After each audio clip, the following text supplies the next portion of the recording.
पड़ी हुई बीमा। चलिए बीमा क्या होती है। देखिए अभी तक आपने मात्रक पढ़े, मूल मात्रक पढ़े, व्युत्पन्न मात्रक पढ़े, पूरक मात्रक पढ़े। उन मात्रकों को आपने अच्छे से समझा होगा। ठीक है, उसी के आधार पे हम आपको आगे पढ़ाते हैं बीमा। बीमा क्या होती है?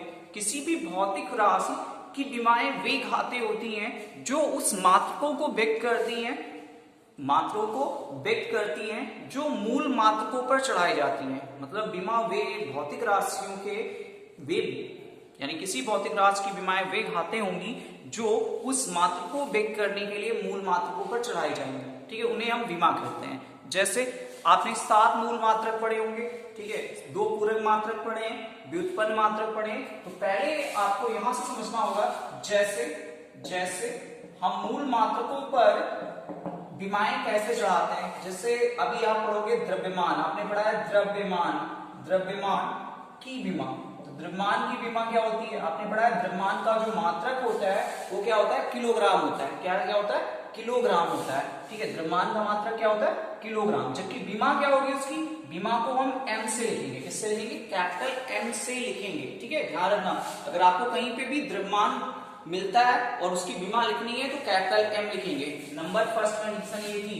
ठीक है, नंबर सेकंड कंडीशन क्या होगी? नंबर सेकंड कंडीशन होगी लंबाई।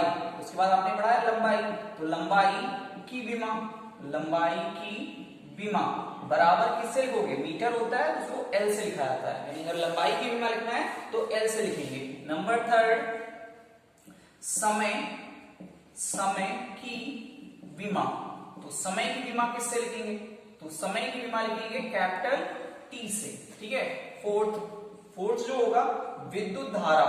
आपने पढ़ा है होगा हाई स्कूल में विद्युत धारा का मात्रक क्या होता है, तो सभी को पता है एम्पियर होता है और उससे काय से लिखा जाता था? ए से। तो यहां भी लिखा जाएगा कैपिटल ए से। अगर विद्युत धारा की बीमा हमें देखनी है, विद्युत धारा की बीमा अगर हमें बात करनी है तो कैपिटल ए से लिखा जाएगा। नंबर फिफ्थ कंडीशन पे आता है ताप, ताप की बीमा। तो ताप की बीमा को हम लिखते हैं कैपिटल के से या फिर थीटा से। अगर आपको कहीं ताप की बीमा लिखना है तो फिर ताप की बीमा कैपिटल के से लिखा जाएगा या फिर थीटा से लिखा जाएगा। नंबर 6 कंडीशन, नंबर 6 कंडीशन है ज्योति तीव्रता। आपने पढ़ा है ज्योति तीव्रता का मात्रक कैंडिला होता है। ठीक है, ज्योति तीव्रता का मात्रक क्या होता है? कैंडिला होता है। तो ज्योति तीव्रता, ज्योति तीव्रता की बीमा इसको किससे लिखा जाएगा? इसको लिखते हैं, इसको लिखते हैं सीडी। क्या लिखते हैं? CD for candela. और नंबर 7 पे आता है पदार्थ, पदार्थ की बीमा। पदार्थ की बीमा में यही पदार्थ का मात्रक क्या होता था? मोल। तो पदार्थ की बीमा भी यहाँ पे MOL मोल लिखी जाती है।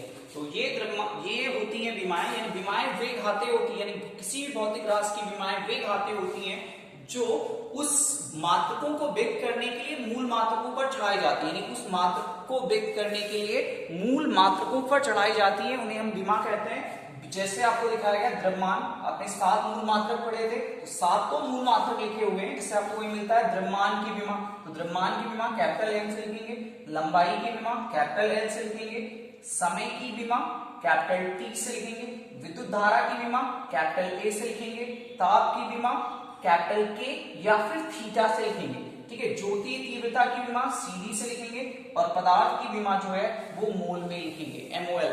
ठीक है, तो इस तरह से ये होती हैं बीमाएं। क्या होती हैं? बीमाएं। चलिए उसके बाद इसको हटाते हैं फिर।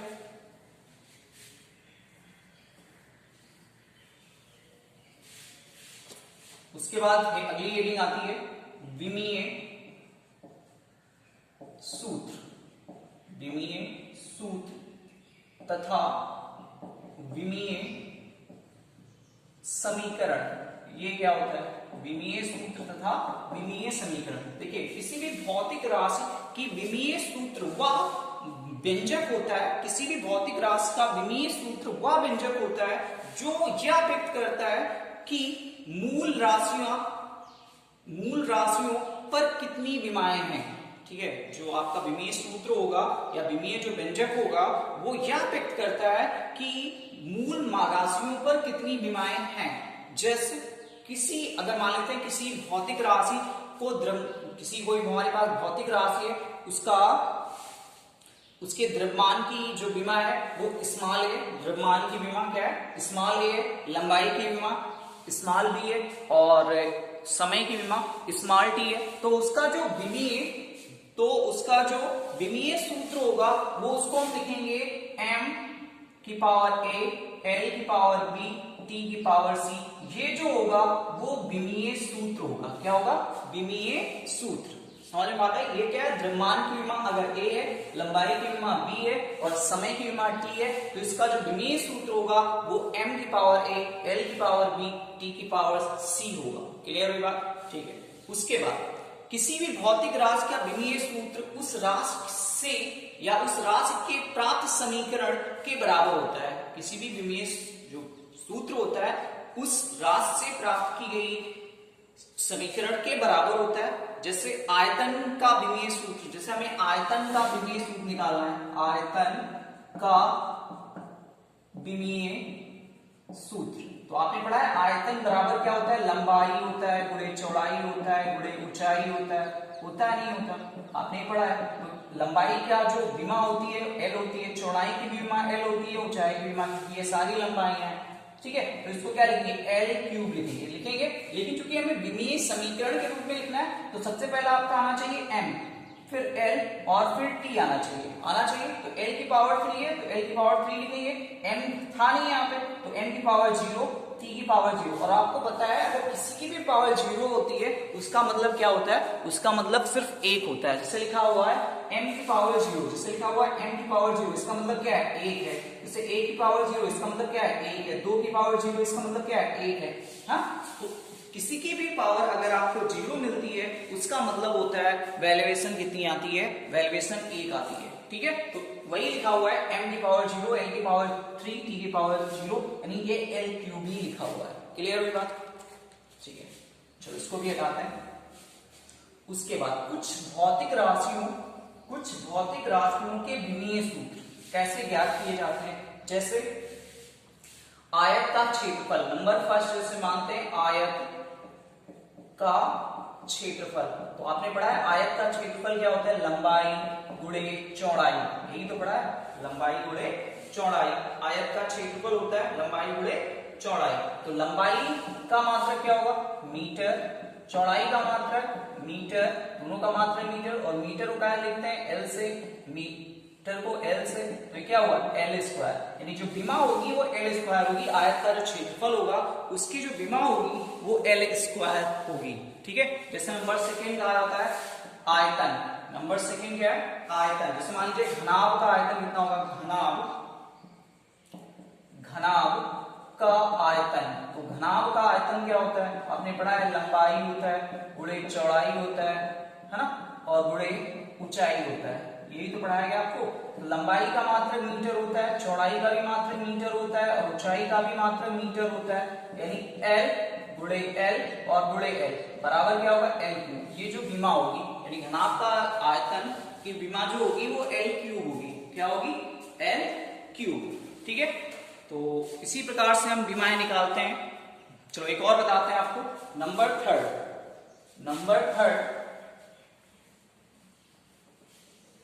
चलिए नंबर थर्ड वस्तु का वेग।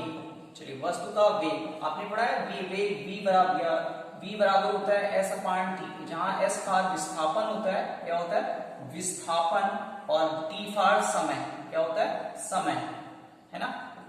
तो अभी देखोगे विस्थापन का मात्रक मीटर होता है, समय का मात्रक सेकेंड होता है। क्या होता है सेकेंड होता है। तो मीटर की विमा L से लिखी जाती है, सेकेंड की विमा T से लिखी जाती है। लिखी जाती है नहीं लिखी जाती है बताया गया था। समय की विमा T से लिखी जाती है। तो ये क्या हो गया यानी L और T ऊपर गया T पावर -1, ये हो गया वस्तु के वेग की विमा।